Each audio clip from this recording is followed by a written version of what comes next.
میں ٹک ٹاک کے لیے ایک ویڈیو بنا رہا تھا, 9:02 ہو رہے ہیں. میں نے سوچا اتنی دیر میں دکھاؤں کہ اللہ نے کتنی تبدیلی کی ہے, کتنا فرش سکھایا ہے, کتنی تیزی سے سکھایا ہے, اور کتنا زیادہ فرق پیدا کر دیا ہے اس کے اندر یہاں پر, کہ تمہیں حیرت ہوگی یہاں پر. اور دوسری مزے کی بات کہ ٹک ٹاک کی ویڈیو جب بنا رہا تھا اس کے دوران اللہ نے اپنا نام لکھ کے دکھایا جو کہ وہاں پر آیا تھا.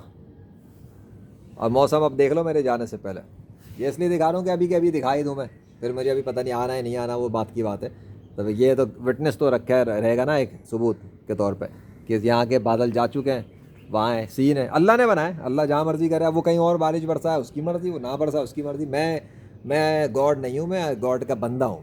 میرا اللہ کر رہا ہے, جو کر رہا ہے اللہ کرتا ہے, ختم بات. وہ چاہے موسم پھر پلٹ دے, وہ چاہے پھر پانی برسائے, اس کی مرضی. پر جو ایونٹ تھا وہ ہو گیا, وہ ایونٹ تو ہو گیا, ختم. وہ ایونٹ ہو گیا, وہ بادل چلے گئے, وہ بارش ہو گئی, وہ سین ہو گیا, وہ ایک پوری کہانی بن گئی آج کی. صبح سویرے ہی ہو گیا. تھینک یو سو مچ یا اللہ.